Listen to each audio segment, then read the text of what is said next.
Welcome to Codger Gripes, episode 1. The show where I complain and you like it.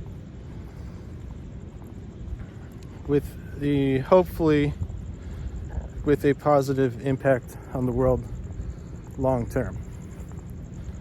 So since I'm going to be complaining about the world and other people, I'm going to start by some self-criticism.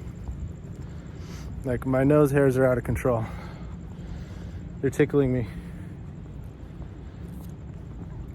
Also, mainly I got so fat.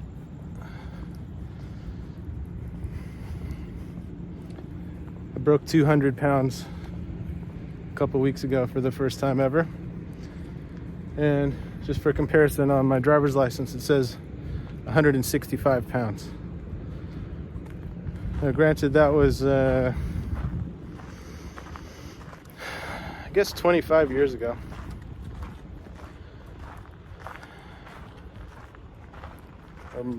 Maybe more, actually. Maybe it was 30 years ago. Yeah, because I'm 46 now, and that might still be from when I was 16. They never updated it.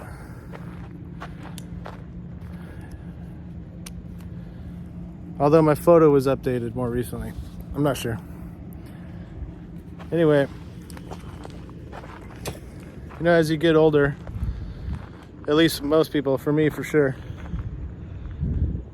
your body, your metabolism slows down. So I've actually been eating a lot less than I used to, but I've just been gaining. I guess it's more than a pound a year for the last 30 years.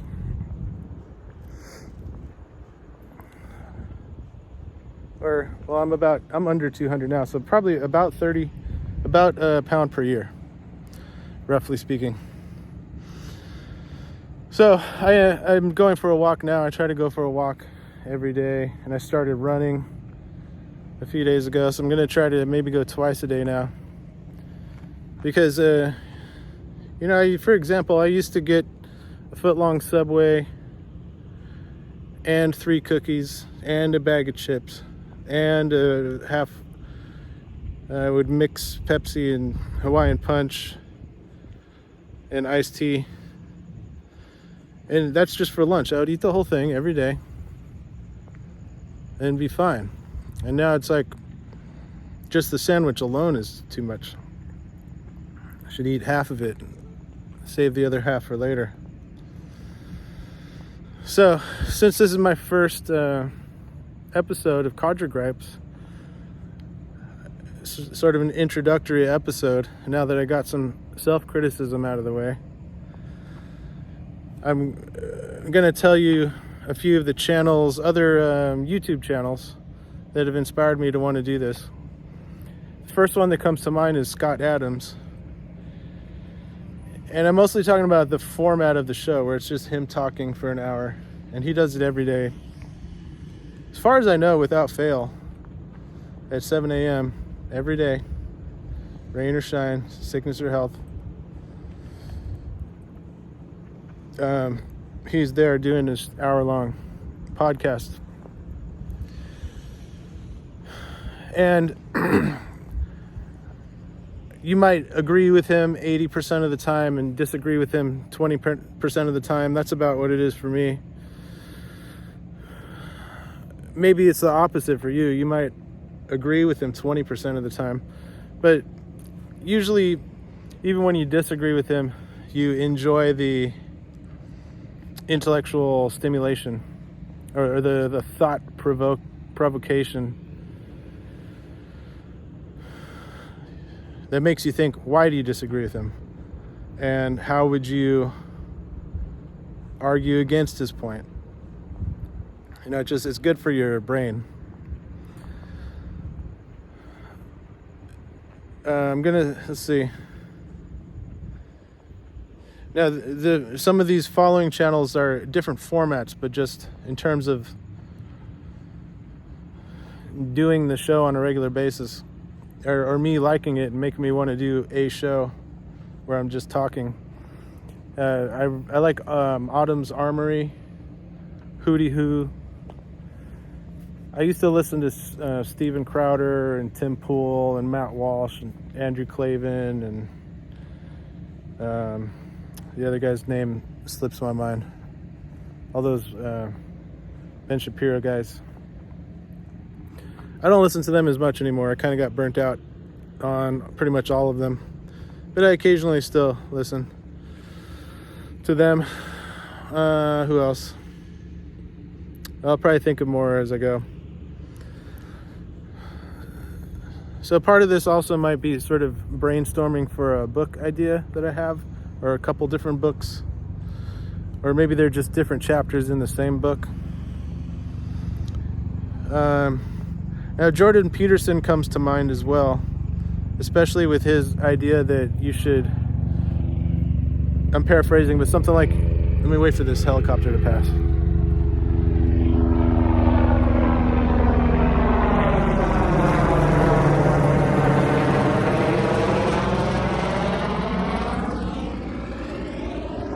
Something like you should clean your own room before you try to fix the world.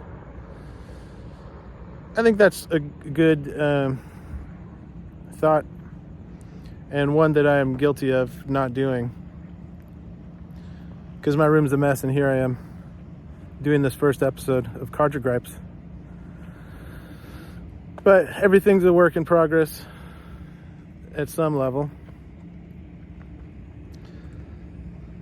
Forgot what I was going to say. Hang on. Oh, my book idea. So I guess I run the risk of someone stealing my idea here, but one of my brainstorm title ideas is "This is how it's going to be," and then another idea is 10 things we should stop doing immediately. That might be a chapter within the book of "This is how it's going to be." Which my idea is sort of a idea for how to make the future better.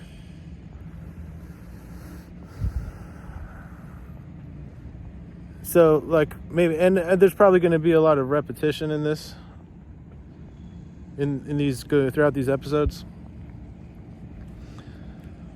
But just off the top of my head, hang on, I'm going to wait for these people to pass.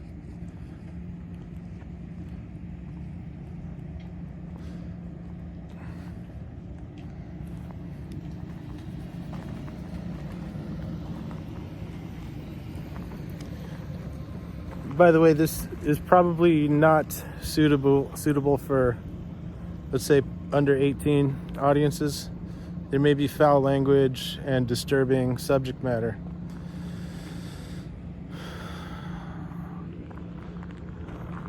So, like for instance, one of the first things that comes to mind of things, 10 things we should stop doing immediately, is circumcision. People talk about female genital mutilation in, I think it's Somalia, or some maybe other African countries, multiple African countries. And I think what they're talking about probably is worse than circumcision. But most of the people railing against it, like I think Matt Walsh is an example, are in favor of circumcision, as far as I know.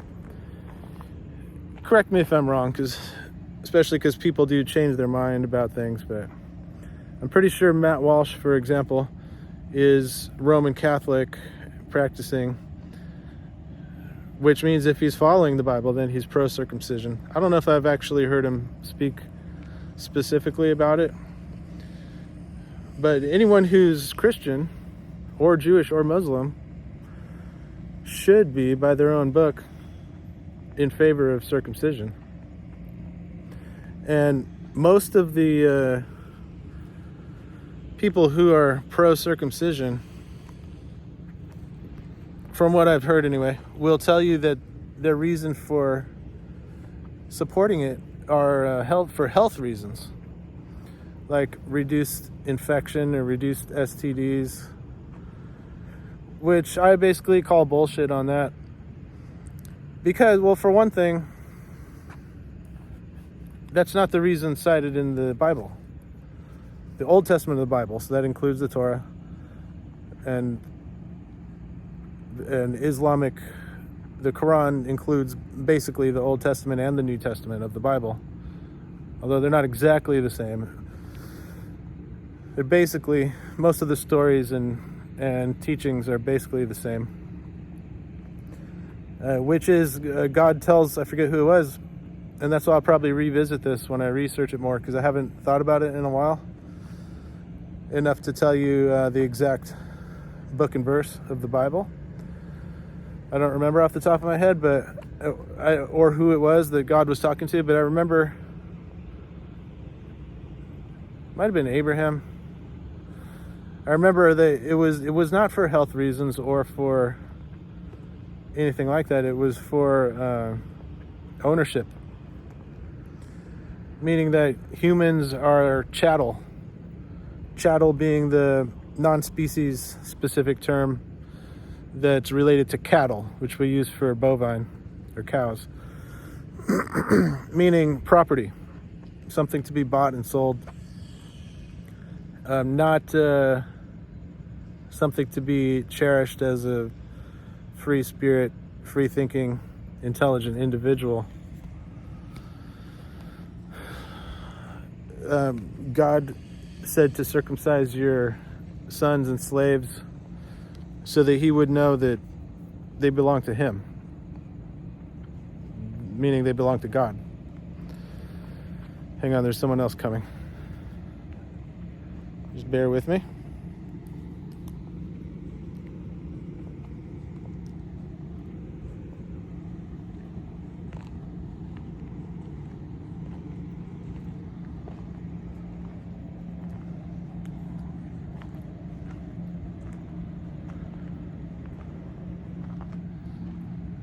Okay, just as a change in the topic completely, this air conditioner in the building across from this outdoor gym at Cal State Northridge is so loud that it's ridiculous. I think it's actually in low power mode now because it gets even louder.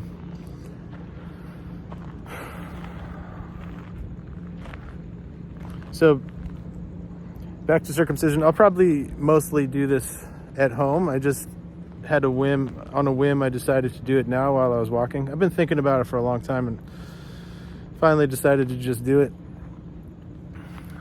And eventually I'll probably have a Codger Gripes channel. But for now I'm just posting it on my channel, which I'm also doing. Where's my camera? It's weird how it's hard to position it just right. It seems like I guess it's just because the camera's not in the middle of the phone. I have my Rhythm and Rudiments series that I'm up to 22 episodes. I have my Freddie and Me series that I'm up to episode 7. And I have my Cardio Drum Set series that I'm up to episode 3 or 2 or 3. And there goes the air conditioner. So I'm going to walk away so you can hear me better. I also have some keyboard, piano-related sort of music theory videos. So those are all music-related. This is more, I guess you could say, political or maybe current events, or just probably more philosophy would be the better term. Although ultimately, it would be political if I'm actually trying to create a basis for improving the state of the world while I'm here to the best of my ability, even if it's just as simple as raising awareness about something or provoking someone out there listening to do something, someone younger than me, to do something while they're alive.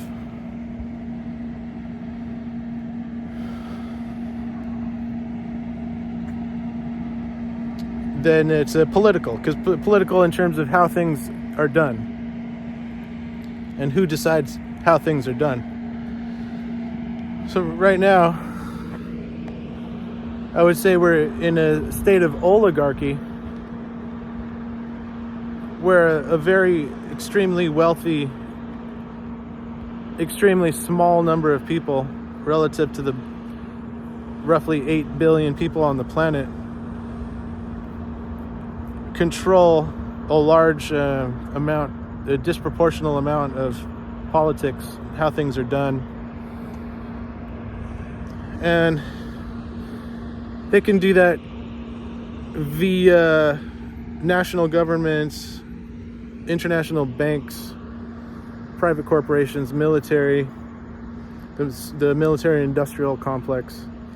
Also, nowadays I would say the media should be included in that.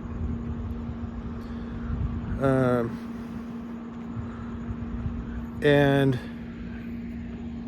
the large majority of people are vastly underpowered and uninformed or misinformed. And I would like to change that in any capacity that I can.